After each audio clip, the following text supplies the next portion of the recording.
and welcome to another evening of frank conversation here on Hard Copy, coming to you from our studios in Abuja. I'm Maupe Ogun Yusuf. The night of Tuesday, October the 15th this year is a night that the people of Majia town in Taura local government area of Jigawa state won't forget in a hurry. That night, a tanker driver lost control of his vehicle on his way to Yobe State, spilling the content of his tanker onto the road. Residents in the area who tried to scoop up petrol, which has become a prized commodity, were then caught up in an inferno which ensued and took over 120 lives, leaving many more in a critical state of care and an entire nation wondering when tragedies like this will cease from their lives. Before this tragedy came to light, I had spoken with the newly appointed Corps Marshal of the Federal Road Safety Corps, Malam Shehu Mohammed, who shared with me some of the challenges that his organization faces in trending downwards crashes and fatalities on our highways. Well, it's hard to believe that the FRSC has now been in existence for 37 years. How has it been so far? I mean, I know you've been there for a significant chunk of those years. Yeah, very interesting. FRSC, I've been in the system, the agency, for about 3 decades. I joined in 1992, precisely, in April. And all through, I've gone to so many commands, big commands, smaller commands, and then all through I've been, at the supporting side, probably supporting services, as an accountant, as a finance man, as an auditor, for the greater part of my years. But then one good thing with FRSC that FRSC used to make their officers versatile. You don't just restrict yourself to your discipline. You also involve in operation, which is the core mandate of the commission. So virtually, I've been to so many commands: Sokoto, Kano, Kaduna, Lagos, and then finally Abuja. How would you say the FRSC has evolved in those times, though? I mean, when you look at the number of people who started with the FRSC and where you are today and how many states you have to cover and how you're expanding, how would you say it has been? Yeah, it has been quite challenging, beautiful, and inspiring. We started low with just maybe command in Lagos, Bagada then. Then we moved to Ibadan, then to Kaduna, to Bauchi, before finally the corps expanded to almost everywhere now. We are all in the 37 states, including Abuja, and we have about 374 formations. 374 formations? Yeah, 374 formations, comprising the 12 zonal commands, 37 sector commands, and then unit commands and the outpost. The outpost is the smaller unit that we have in FRSC. And yes, we give glory to God because when we started with few staff, NYC then, but then we are almost above 30,000 staff strengths, personnel in FRSC today. Which is still inadequate. Which is still inadequate, considering the number of citizens in the country, estimated about 250 million. So 30,000 is still a small chunk of that number to be able to cover all the roads in this country, because we have the longest road, the second longest road in Africa, network in Africa.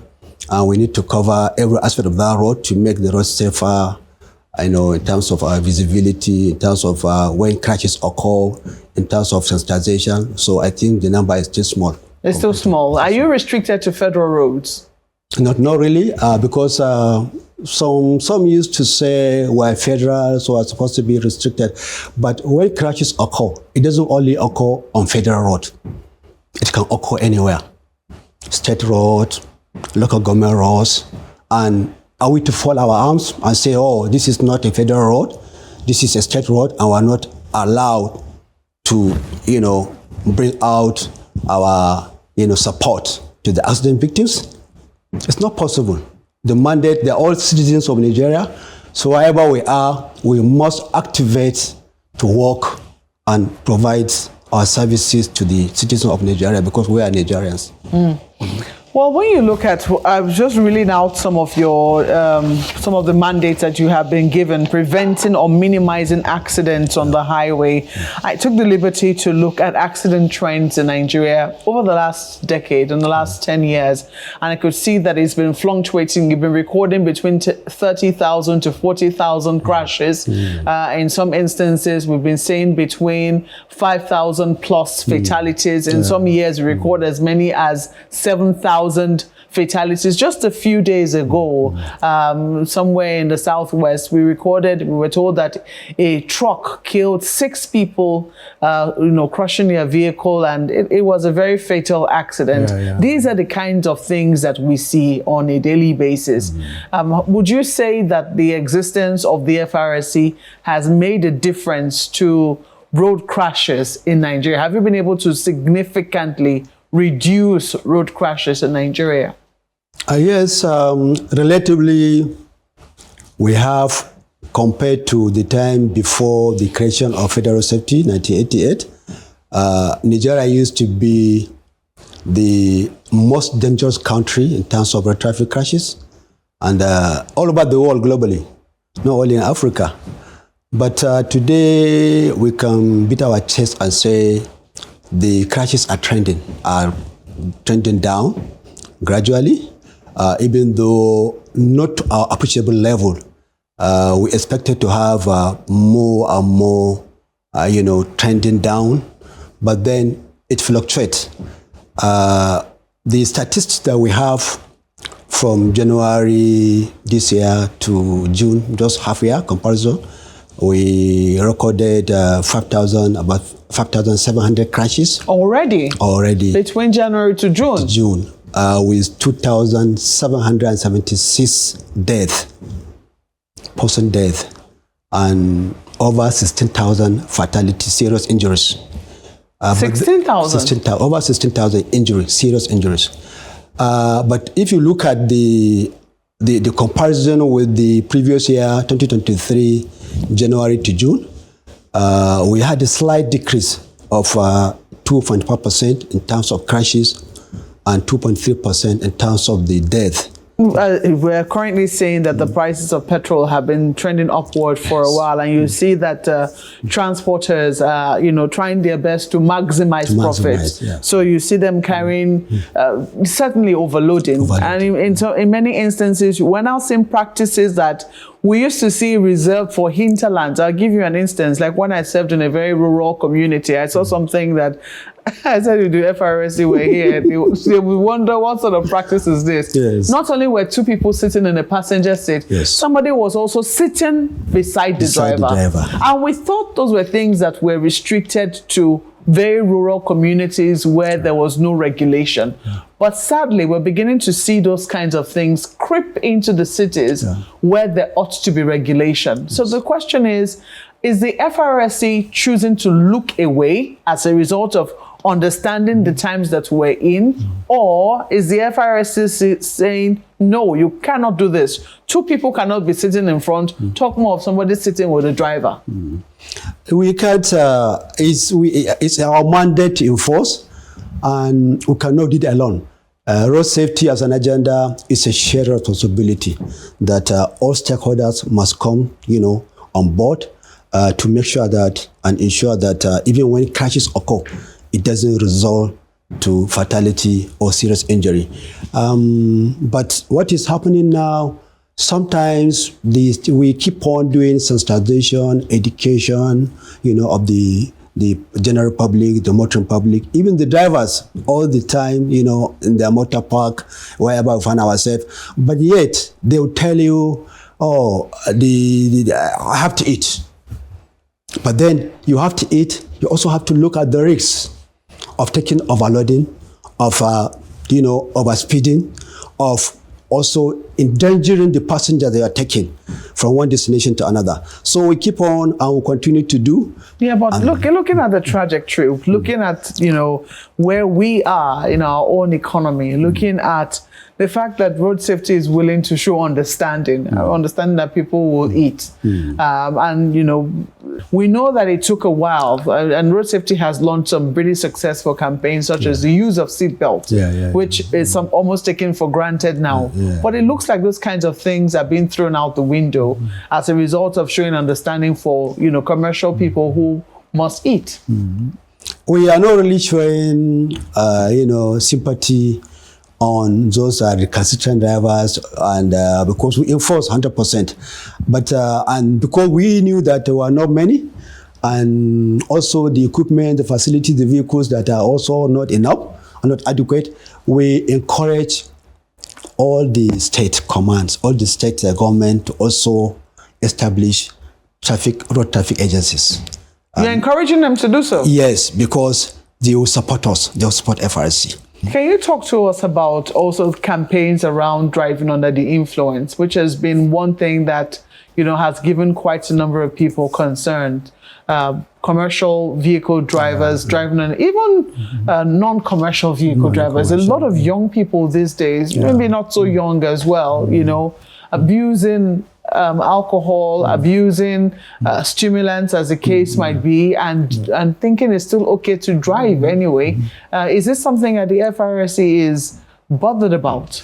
Rifle inception is part of what we have been doing. We have this alcoholizer test. Right now, even we have the one that after the test, it will have evidence in case if the person want to contest for either not to pay fines or not to be taken to court. We have the one that have evidences to say that yes, at so time the person or the driver is tested, and these are the road. This is the evidence that we can give for us to be able to checkmate.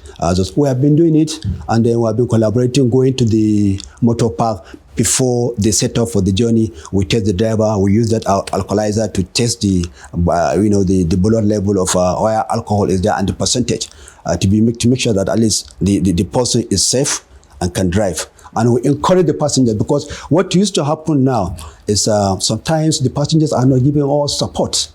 Especially in terms of speeding.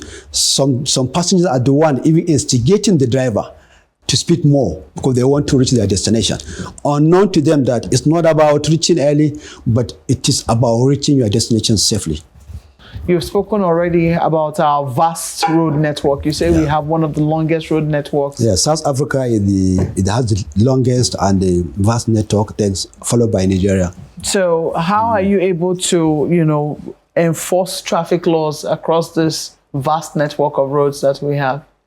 With the network of command that we have, as I said earlier, we have the 12 zonal commands, that supervise the sector commands, and then we have a sector command in each of the state of the federation, including Abuja.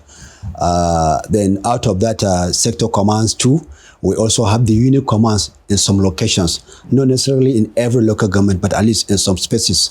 And then we also have the outpost, where we felt that the need for us to have our presence, especially where we used to have these frequent crashes, or we used to have frequent this traffic hold up. We normally create an outpost to supplement and also be able to take care of such instances. We were asking for more of the, because when you create a command, you need a vehicle to also, attach to it for enforcement, for moving from one location to another in terms of we want to give sensitization and public education. Government is trying, because over the years, government has done a lot, to FRSC by buying so many vehicles for us.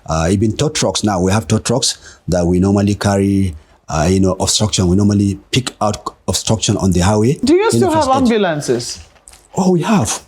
We have. There was a time you had some points in strategic parts. I gave you an instance. I remember you had one around Shagamu interchange, the Ibadan Shagamu interchange. You had quite a few here in the FCT. Yes, are they still operational? We still have. In fact, we are increasing more of our zebra point. while we have ambulances for, to improve on our response time. Yes, but are they functional? I mean, while you're increasing, the ones that you currently have, do they still have functional vehicles? Are you still able to respond to accidents promptly? Some of the vehicles have aged over time, but they're still functional. But we're also looking at the fuel situation that we're talking about, the increase in fuel pump price. Probably before the new increase, if you could cover maybe 100 kilometers, now probably you can only cover maybe 30 kilometers.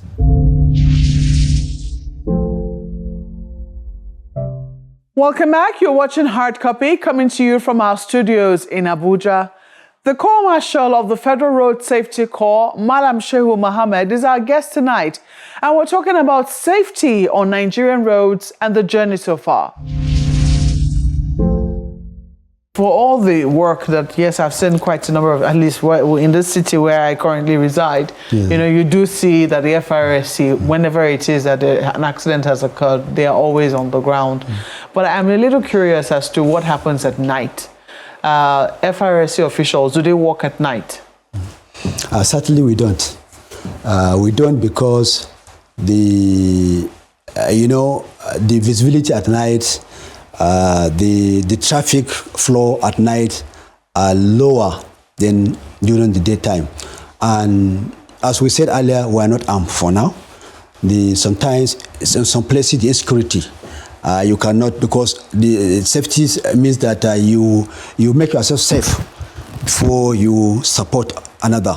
So if we are not safe and comfortable in what we are, in what we do, in our operation, how can we also support others? And that is why we don't work, at night, except on few instances where we do special assignment, special task force, special operation to work at night, maybe between 8 to 10.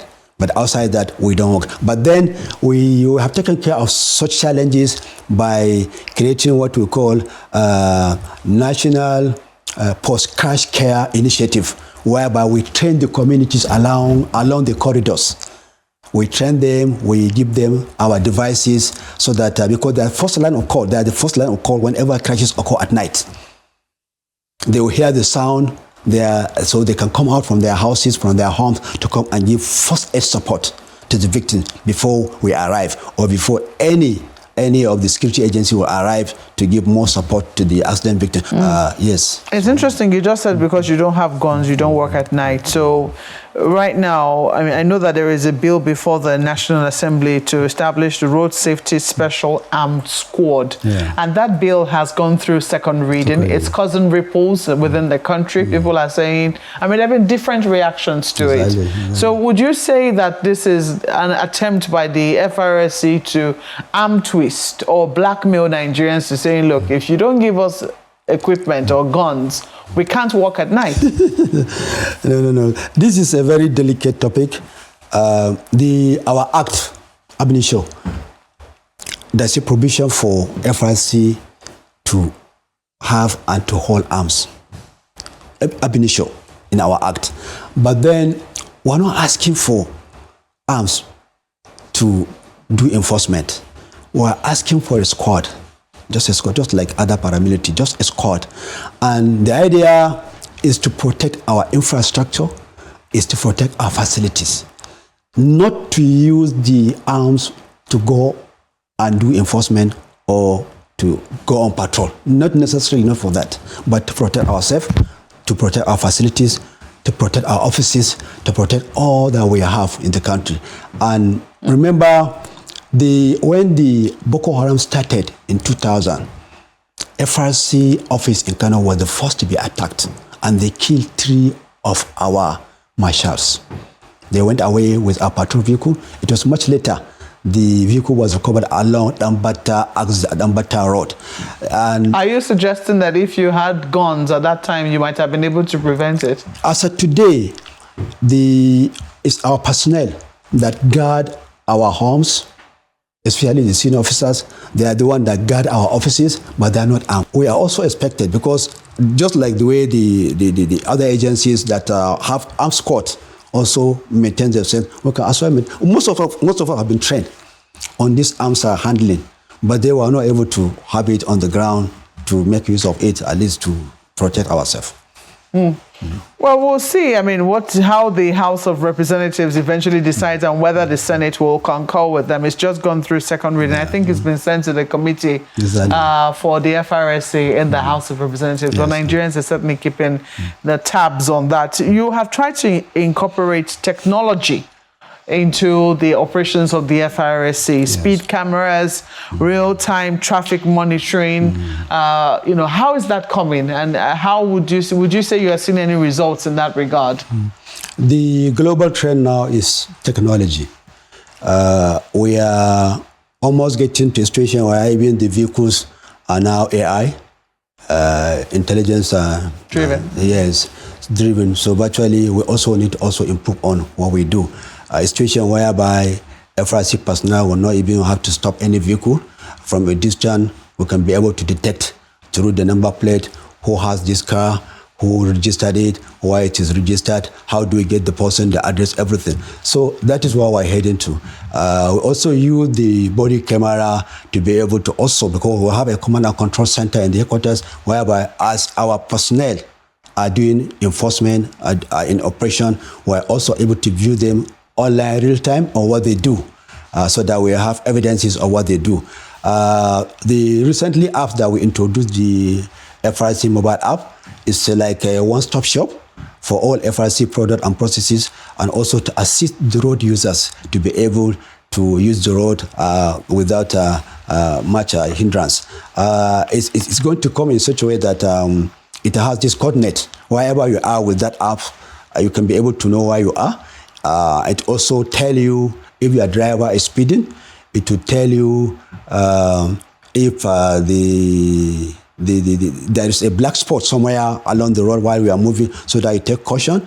It also gives you space to use what we call the eyewitness report, whereby you can take picture of probably a crash scene, so that you send it to us online real time for us to... No, the FRSC Road Safety app is for citizens to download. Yes, to download. Okay. It's already on the Google Store, and it's about to be on the iOS, the Apple Store too. Can they communicate with you people directly? Certainly. It's a one-stop shop. All what we do in FRSC is embedded in it, including the National Traffic Radio, which I said, once you have that app, you can listen to the radio anywhere, even though the coverage of the radio is within Abuja. But if you are using the app in Lagos, in Ibadan, in Kano, whatever you are, you can be able to also listen to our National Traffic Radio. But if it's only going to be giving us news about Abuja, how does that help anybody who is in Kano or Kaduna, as the case might be? But then, as an eyewitness report, you can also report what you are seeing in Kano, what you are seeing in Lagos to us, to be able to also disseminate. We intend to continue to improve as we are getting responses and comments from the general public. We'll continue to improve upon it and see that it works better for the Nigerians and for FRSC to be able to execute its mandates. Well, we'll certainly see. I hope that Nigerians take up the challenge to download your app. But I'm wondering, right now we're in October, the Ember month. I know that usually the FRSC has a campaign for safety in the Ember month. Is that still on? And have you seen any decrease since you started this campaign for the Ember month over the years? The Ember month campaign is usually a routine operation every year. We recognize that those 4 months, September, October, and December, are the months that people, commuters normally set off to travel, against the end of the year for the either Christmas or New Year celebration or whatever. So we felt that is the time we should be able to increase whatever we do in FRSC in terms of enforcement, in terms of public enlightenment, in terms of visibility, in terms of collaboration and partnership. That's why that Ember Month campaign is being created. But we realize that for over 3 decades, we have been going to the motor park to do campaign. And we feel this time around it's not enough. It's not just about the drivers. It's about the passengers. Because in every one crash, you find out that more passengers are involved in terms of death, in terms of fatal, in terms of injury. So we are now shifting not necessarily, directing our campaign to only drivers, but to also commuters. Let the commuters, let the passenger also speak out to tell the driver, no, enough is enough. We don't want you to speed. We are not in a hurry to get to graveyard, but we want to reach our destination safer. You have just been appointed. What's your goal for your tenure? What would you be looking to focus on to make the FRSC better? Yes, my vision is to rejig the operational aspect of FRSC in terms of technology, so that we reduce the contact between our men and the road users. And that's why we introduced this digital mobile app, and then we're also improving on how we can get technology to devices to do our operation. Not only that, if you want to do that, you need to train, because those personnel that want to implement all these things that we have on the ground must be trained. So we keep on. My vision is to train and retain FRSC personnel to be able to cover all what the mandate that we are asked to, do for the country. I also want to increase more of partnership so that in the next few years, FRSC will be able to deliver the mandate the way we are supposed to deliver, especially with the support from the government that are funding us, from our partners, from our collaborators, from even the media, because without the media, we cannot be able to, propagate the ideas, the advocacy of what FRSC really want to achieve. It's about human lives. I always say that it's not about the enforcement, it's not about the policy, but how do we save human lives? That's the program tonight, but it's not over until we hear from you. So please use the handles showing on your screen to speak with us. Thank you for watching. I'm Marshal. Good night.